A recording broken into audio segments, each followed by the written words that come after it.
show you some books that are on my shelf. This first one that we're going to start out with is called Dawn of the Dreadfuls, and it's a reimagining of a classic, and it takes place in Regency, England. And I can read it. Tell you a little bit more about it. This is Pride and Prejudice and Zombies, Dawn of the Dreadfuls is a 2010 prequel novel by Steve Hockensmith that explores the origins of the zombie plague in Regency, England, and the Bennet sisters training as zombie hunters, focusing on a young Elizabeth Bennet's transformation from a naive girl into a warrior, complete with romance and martial arts training. It serves as a prequel to Seth Graham Smith's Pride and Prejudice and Zombies, detailing how the Bennet family became skilled in fighting the undead, with Mr. Bennet converting the family's greenhouse into a dojo. What's a dojo? Like a training center for martial arts, I think. A dojo. And I thought these books were a really fun way to get younger readers that normally wouldn't be as interested in the classics to introduce them to the classics by taking the source material and making a new twist on it. I would highly recommend reading it if you have someone in your life that's maybe looking to get into zombies or vampires, or even like you want to try to entice someone to get into classics and they already like fantasy books. This would be a good gateway. These are also available on Audible if you have that, and they're really good to do like tandem reading, which is where you read the book along with the audiobook as the audiobook is playing. I found it to be a fun time. And I think there's even a movie for some of it. Like for some of the series that's available on some streaming service somewhere. And I hope you guys can hear me better because I got a new microphone. So I thought we'd try this out tonight. We'll see if it works. I should go on my phone and see if it works, huh? Can you tell me the deal on my Pango shop? Oh yeah, if you spend $20 or more, then you can negotiate your price, which is usually about 4 or 5 books, sometimes fewer, on the Pango shop. Pango is a used book site where people like me, who are just average people who have amassed a large collection of books, can sell them to other people and have them give new life to the same titles that you had before.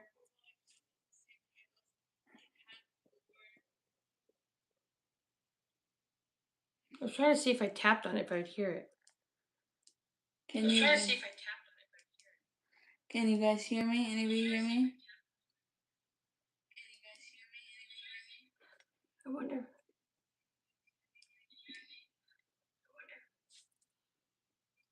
wonder. I don't know if that makes a difference, but it's on. Hello? I don't know. I don't know. We're still trying to figure out this new microphone. Let me turn this down. I don't know. I don't want to mess with the buttons or the knobs. There should be a volume button on the top there. Maybe it should say volume. Oh, that one's headphones. So this one was. Oh, this one. I don't know. Hello? Hello, hello? Well, you have to turn your volume up a little. I know, but hello? Hello?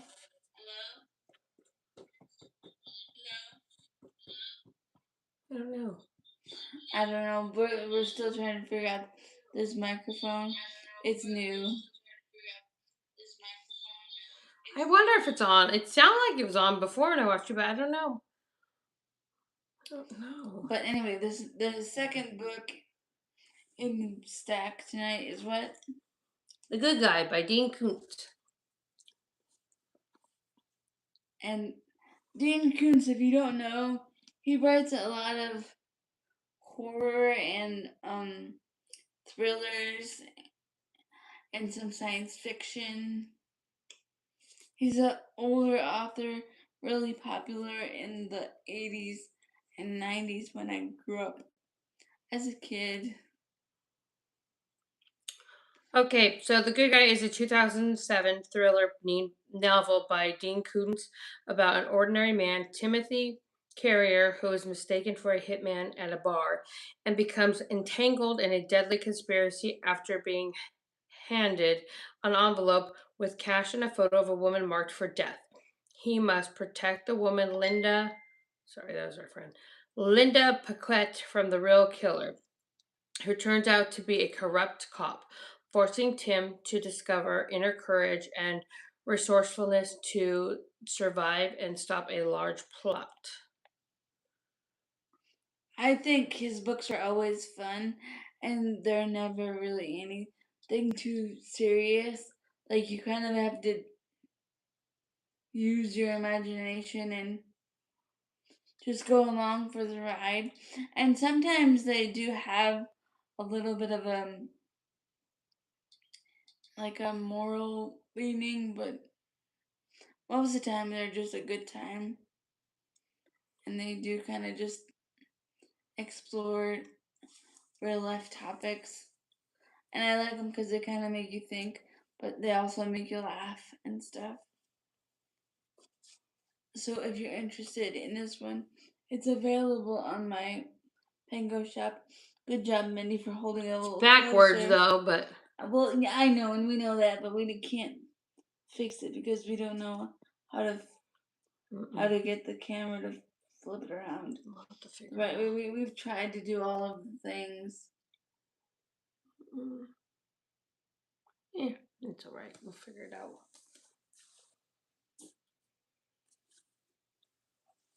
This next one, I just started reading it yesterday, and I'm like a good chunk of the way in. I like the way that James Patterson writes with his ghostwriting partners, which is usually the second person listed on the book. Because I think James Patterson might come up with like the basic idea, and then the ghostwriter fills in all the details. This one is about this man who gets kidnapped by, I think her name's Mead, and he has to try to get himself out of the situation. Mindy can get Right, you more yeah. details. The Perfect Assassin is the first book in the Doc Savage Thrillers series by James Patterson and Brian Sitz, published in 2022, which reimagines the classic hero's grandson, Dr. Brandt Savage, as a reluctant assassin after being kidnapped and forced into a secret, intense training program by a mysterious woman named Mead. The story follows Brandt's transformation from a gawky academic into a highly skilled setting him setting him on a path to fill his grandfather's legacy of doing right by all, even as he grapples with his new deadly abilities. I think it's really fun, and like I love the way that James Patterson uses short chapters in most of his writing that keeps the story going, but it is essentially an action movie, so you don't get a whole lot of character development or explanation about why things are happening. You're just kind of in the middle of the story, which I like from time to time to have a good, just nothing book that you don't really have to think about hard.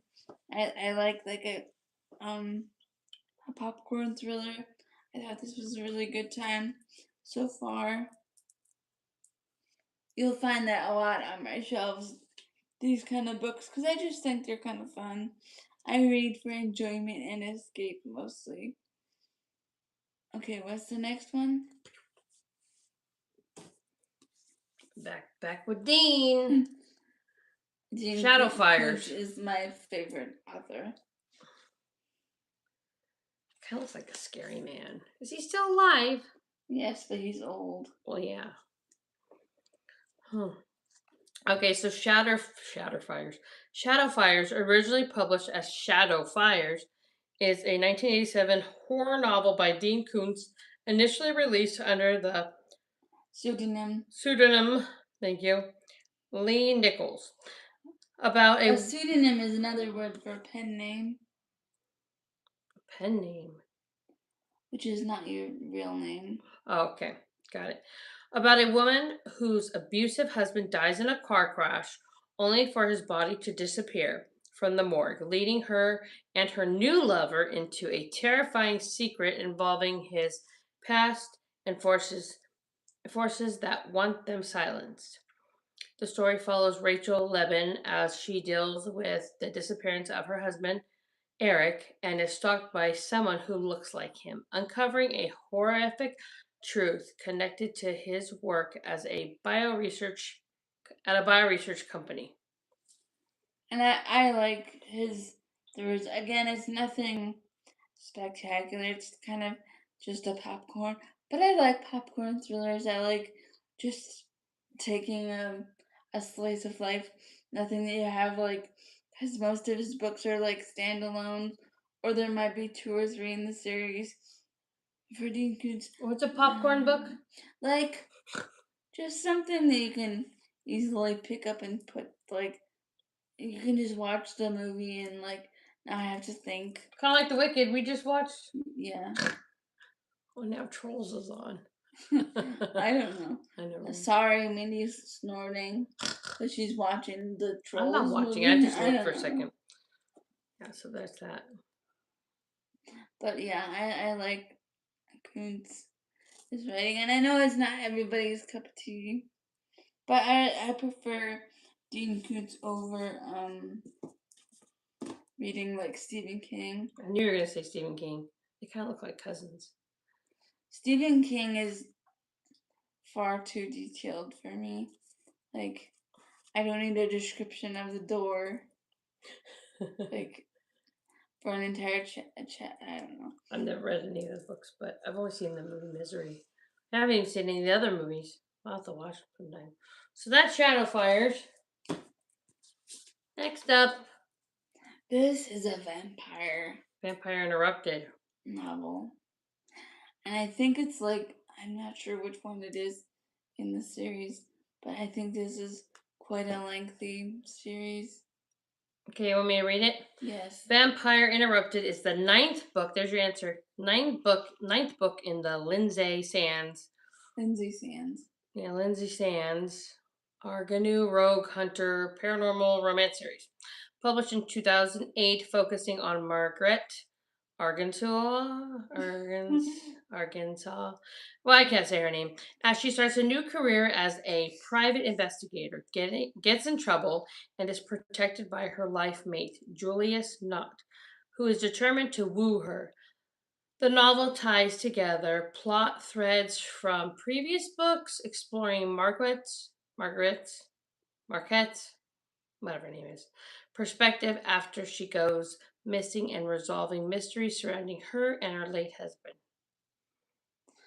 So if you're into that, John, I didn't realize when I got this one that it's the ninth in the series, and I do think these are books that you have to read in order because like I we just mentioned in the synopsis of this book, it does tie together quite a few threads from earlier in the series.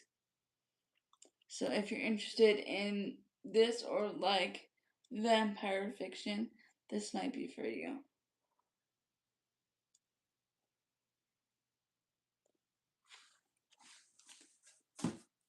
Next. This next one by April Henry is, I think this is it's either a middle grade or young adult. I can't remember what this one is. Now you can see the title. I want to say it's middle grade because the font in the book is so big, but we'll have to see what Mindy has to say. I really do like April Henry's writing though.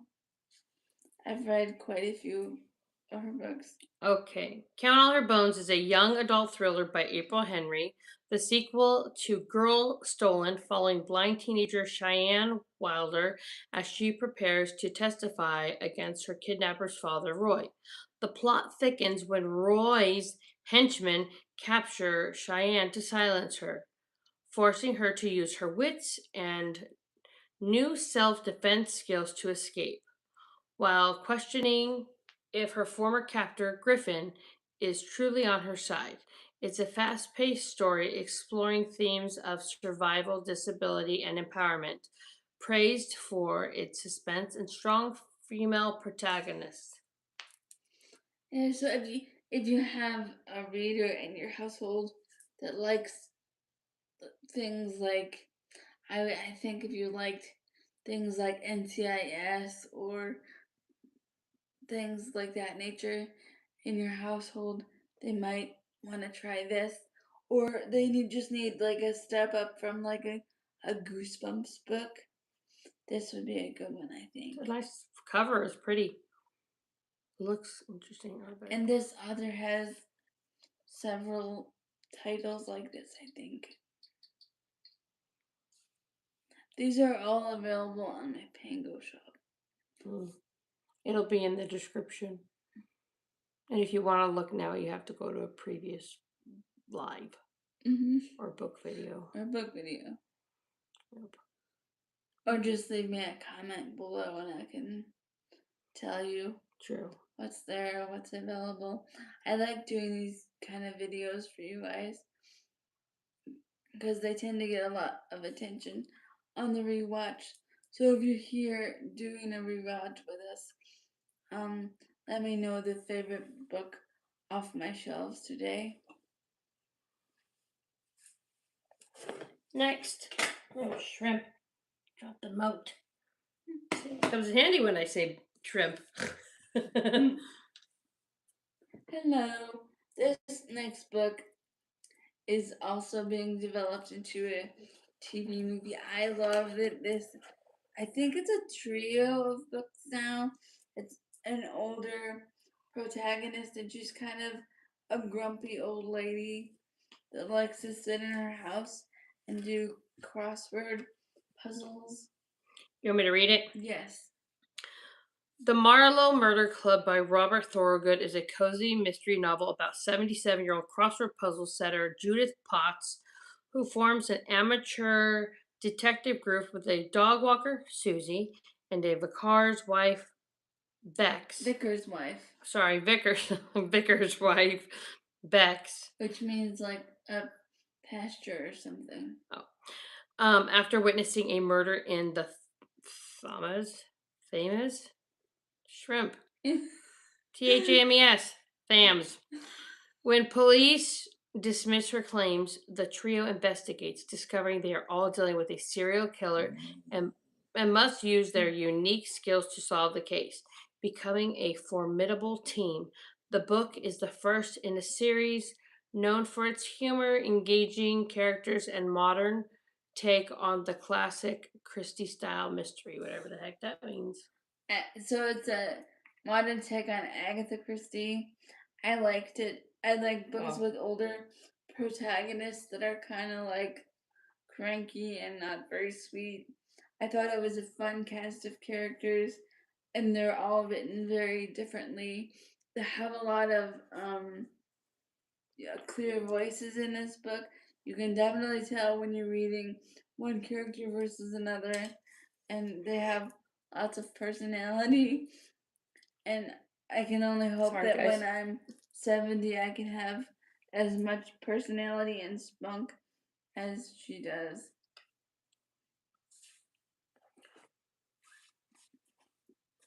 I don't think I'll make it to 70, but never know. Next we have Fool Me Once by Harlan Coben. This was a mini-series on Netflix that was popular a while ago. He actually has several of his novels that have been adapted to Netflix, and they make great summertime watch-alongs if you don't have anything to do this summer. I would highly recommend it. I mean, it's not going to be the same thing as the book, but it's entertaining for that new form of medium. I liked it. It's a good couples miniseries because I think there are only 3 or 4 episodes on Netflix. Only one season? Yeah. And if you're already paying the, what is it, $15.99 now? For Netflix? For Netflix. Well, I pay $9 because I don't have I have the ads, but it's okay. But yeah. You pay $8.99 for ads? Yeah, to have ads in it. No. Or, yeah. Not. I don't pay attention to it. I'm not in charge of TV at my house because I don't barely watch TV. Yeah, but I was trying to cut costs, okay? Gotta spend more money on fast food. No, I'm just kidding. You want me to read the summary? Fool Me Once is a 2016 thriller novel by Harlan Coben about Maya Stern, a former special ops pilot who sees her murdered husband Joe on a nanny cam playing with their daughter, forcing her to uncover deep family secrets and question everything she thought she knew. The plot involves Maya's investigation into Joe's death.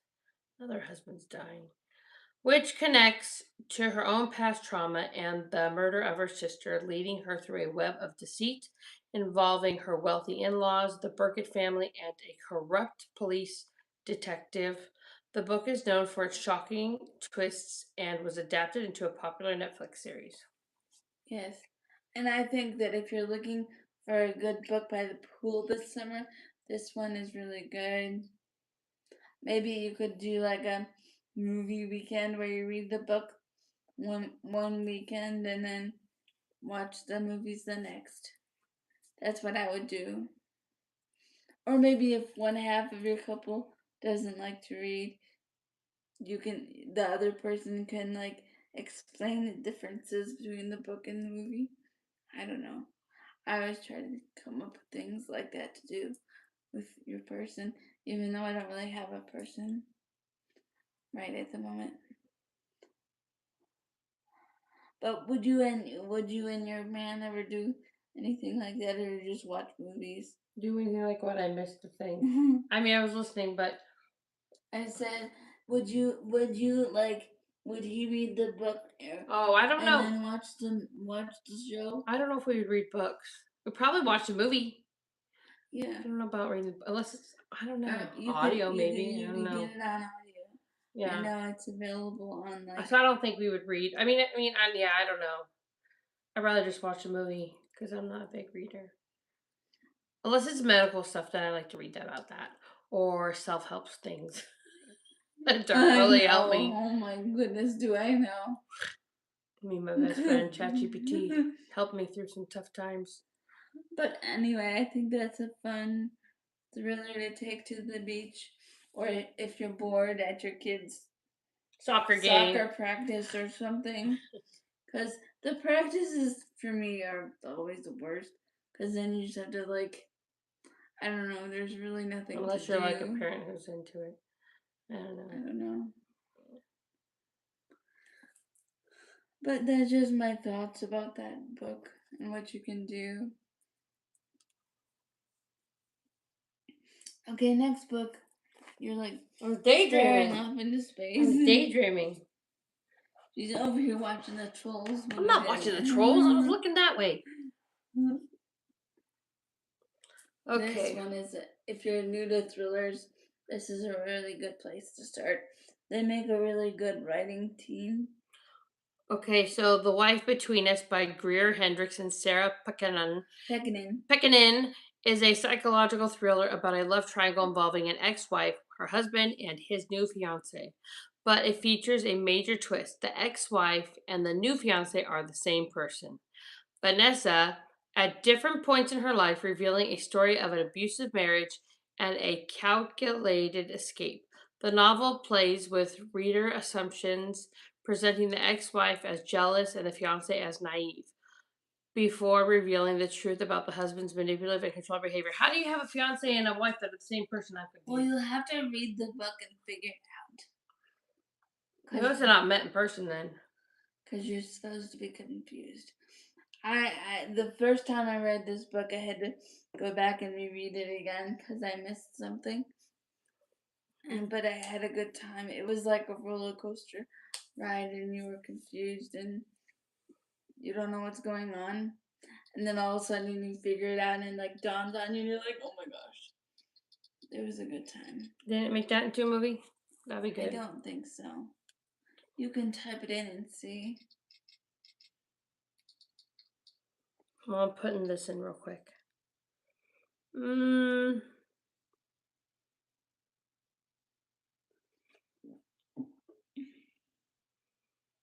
that the one? Yeah, that's what we have.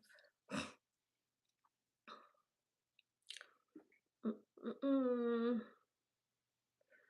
I don't want that. I was looking for this next book. I'll ask ChatGPT if it is. What's the next one? Well, I'm getting to the next one. I just had to find the description. And I did. It's right here. Hope you guys are having Sorry, guys. a good holiday weekend. Did you do anything this holiday weekend?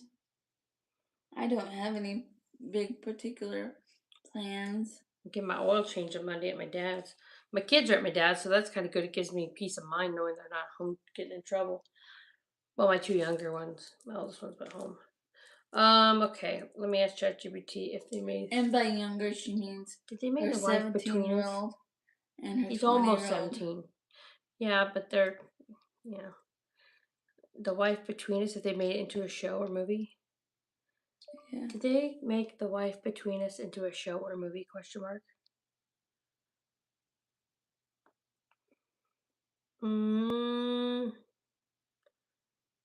Yeah, if you mean the book, The Wife Between Us, not yet. There's currently no release or movie or TV series based on it. Well, that stinks. Well, I think that there should be. Yeah. Because that would be a really intriguing movie, I think. Yeah.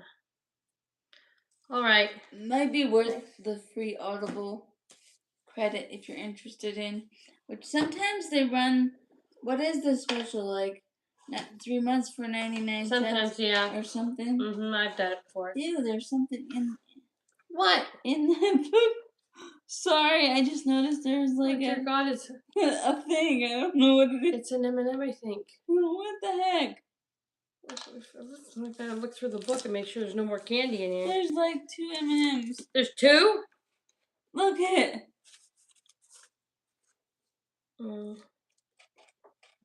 Well, somebody was eating candy and having a good time. It's a good book other than the M&M.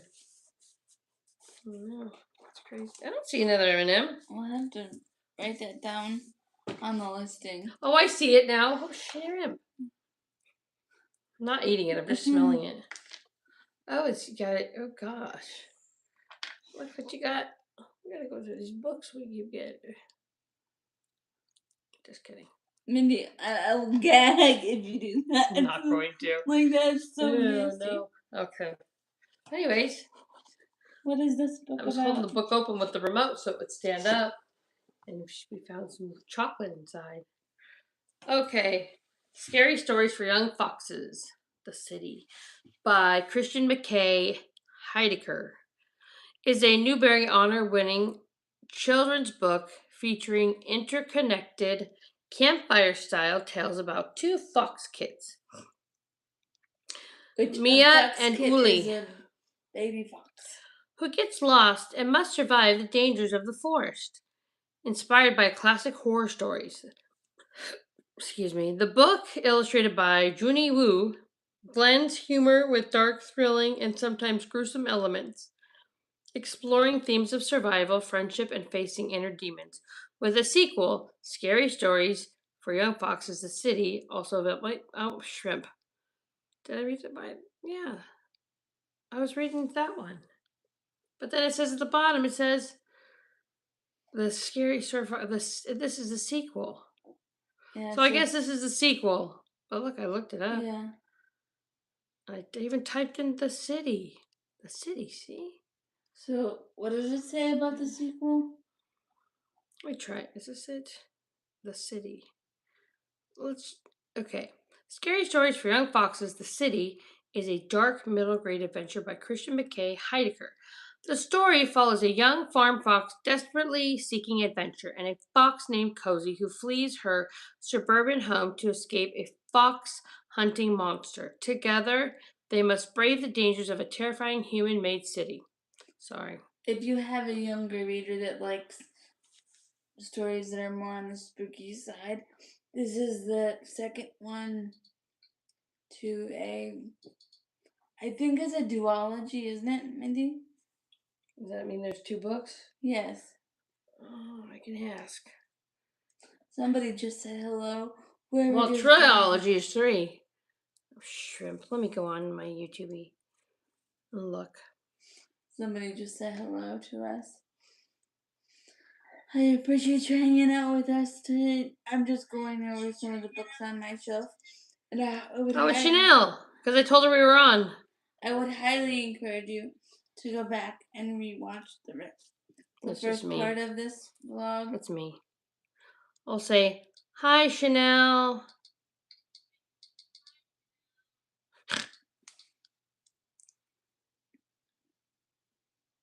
Chanel's our friend that doesn't live very far away. But she's the next town over, the next couple towns over. We've been friends for a long time. Her and I and Mindy. Yep. I think almost 10 years. No, 8 years. Since 2018. So 8 years. Yeah. Yeah, about next month will be I think it's June of next year. Or maybe July. It'll be 9. I met you. 8 years. Because we met in 2018. And 18, 19, 20. Yeah, 8. It'll be 2026. It's only 8 years. That's still a long time. That's still a long time. Consistent 8 years. Yes. Look, we're down there. And then I can put the... Just for anybody that knows, me and Mindy, we met... At a bar. Well, I don't remember meeting her. I just saw her. Yeah, sure. And Nell said 8 years. Social singles group. Which I'm not out anymore. Online. Well, because you're not single anymore. No, I wasn't in it in a long time. I know. Well, because you were with a dipshit. Shrimp. She was with I didn't like him at all. I still don't like him. She can try to convince me for years and years that he was Mr. Wonderful. He was not Mr.